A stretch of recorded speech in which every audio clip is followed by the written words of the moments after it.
Hi, I'm Cassandra Marcella Metzger, and I am here to talk to you about love in the time of chronic illness. Do you live with chronic pain or chronic weakness or chronic fatigue or any kind of chronic condition? Do you have symptoms that are like a hydra, that you get one under control and then the next one rears its ugly head? Do you think that you're too broken to be in a relationship because of this? Or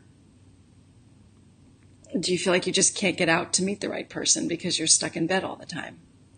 Have you given up? I used to joke with my doctor that if I had 10 days of chronic pain that was unrelenting, sleep stealing, intense chronic pain, then by rights, I should also have and be able to enjoy 10 days of chronic pleasure, intense, sleep-stealing, crazy pleasure. He laughed. He said they haven't figured that out yet, but it would seem like that was the only justifiable thing. So I'm a yoga therapist, I'm a meditation teacher, I'm a writer, and I'm the founder of Wellspring Stones, the online oasis for those living with illness. I help women who live with chronic illness to feel more beautiful, to feel more peaceful, and to have more agency and meaning in their lives. And again, like I said, today I want to talk about love in the time of chronic illness. There are 3 fears and 3 pluses I'm going to talk about today.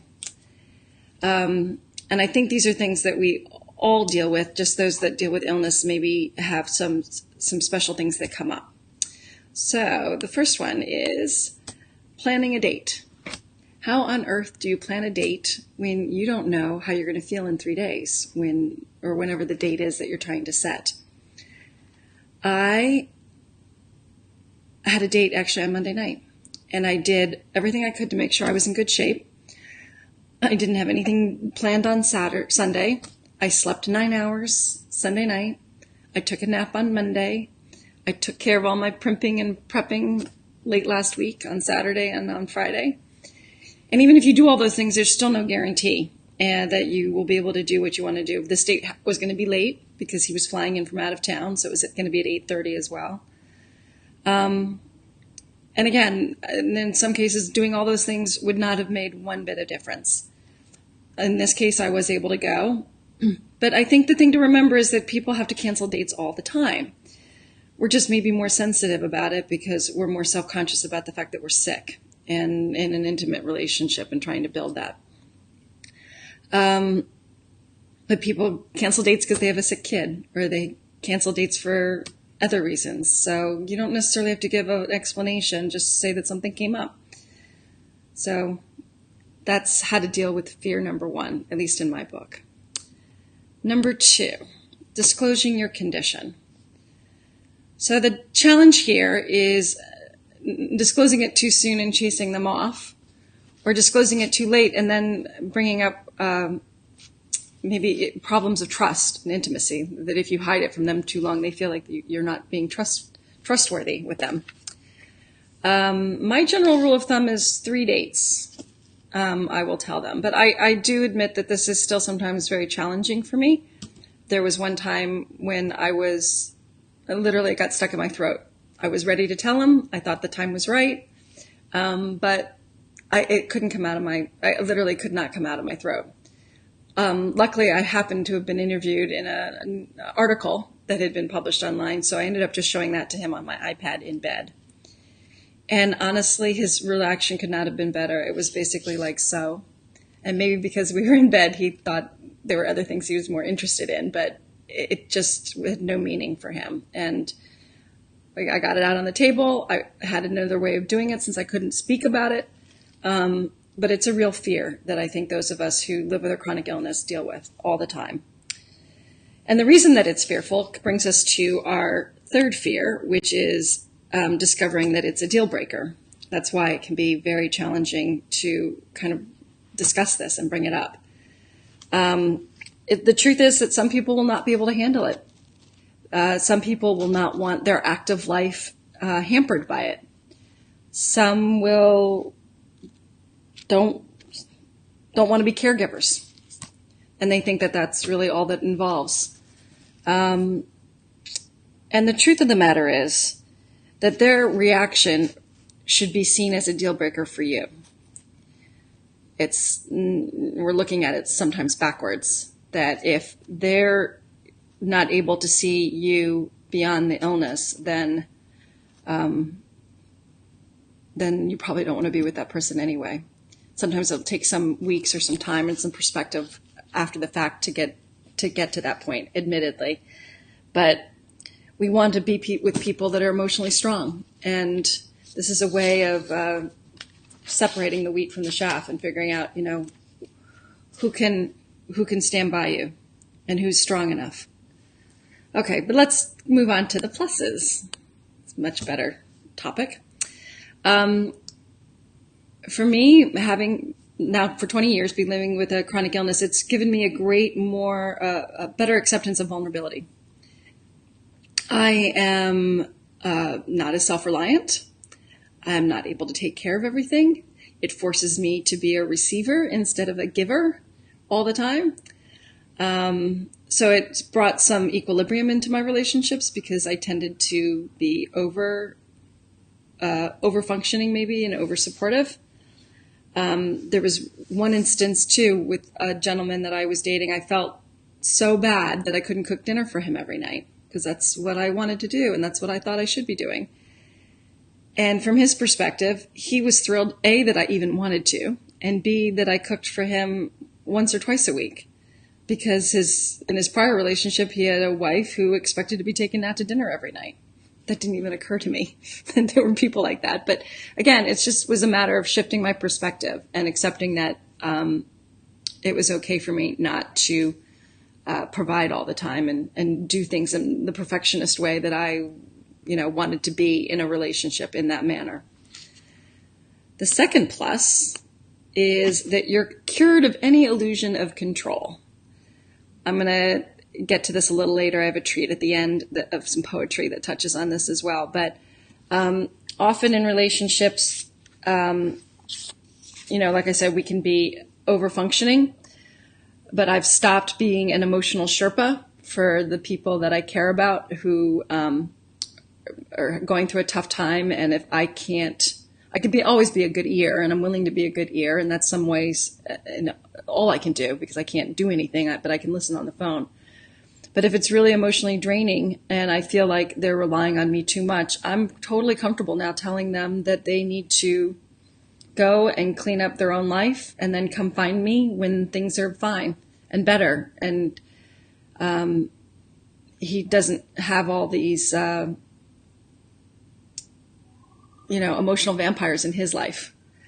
So it enabled me to streamline that, and also taught me that just like I can't control my disease, I can't control the other person, I can't control his life, and that there are limits in terms of what I can do to help another person. And the truth is that everyone at some point in their life is going to learn this. It's just that those of us who are sick discover that a lot sooner often than others. Then finally, the last one means that we have in our lives only quality and value exclusively, only. Again, this is related to that last fear that it might be a deal breaker, but you really only want to be with someone who can see you, the person, beyond, despite, and aside from your illness, and aside from all of your conditions or your symptoms, rather, that pop up, and who value you regardless. And that can be really, really helpful. Again, the truth is everybody's going to face illness in their life, and all relationships are touched by this, true to different degrees than others.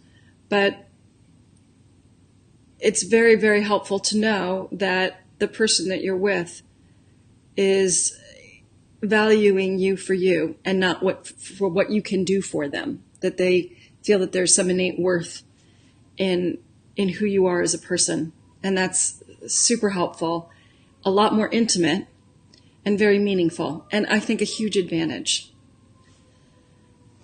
So as a treat, I wanted to share with you one of my favorite poets and one of my favorite poems. This is something that I have known for a long time, even before I got sick. This is one of my favorite writers, written in 16 BC. And one of the reasons why I want to share it with you is to show you that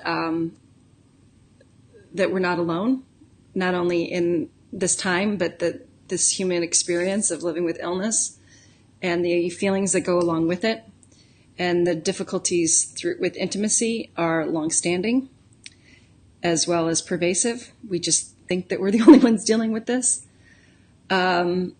This poem is particularly about love, and I think in many ways love is like illness. And let me read you these 20 lines quickly, and then sort of make that connection a little bit more clear. So this is my old Penguin edition from Ovid. I'm going to read to you from Amores, Book 1, Chapter 2, and this is line 1 through 20. Here we go.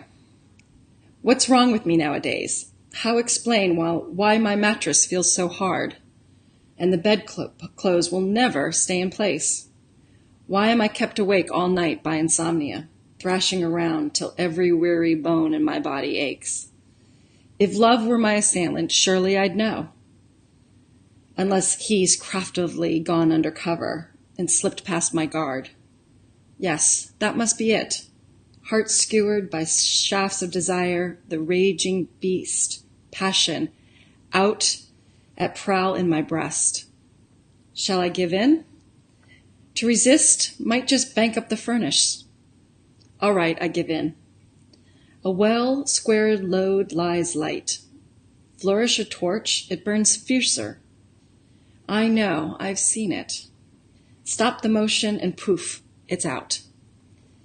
Yoke-shy, rebellious oxen collect more blows and curses than a team that's inured to the plow. A harness-broken nag scarcely feels the reins.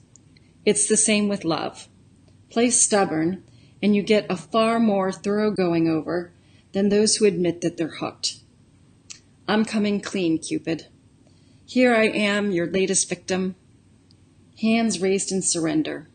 Do what you like with me.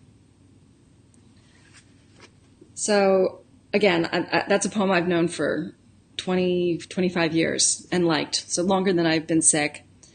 But I treat my illness the same way. Once I surrendered to it and to the symptoms that I had a far less thorough going over than once I accepted reality and stopped denying reality. And it's the same thing with love. So I just wanted to share that with you today, and some thoughts about how to be in an intimate relationship while you're sick, and some of the pluses about that. I think we can navigate those fears fine and fiercely. They're not insurmountable. And again, the pluses are really terrific.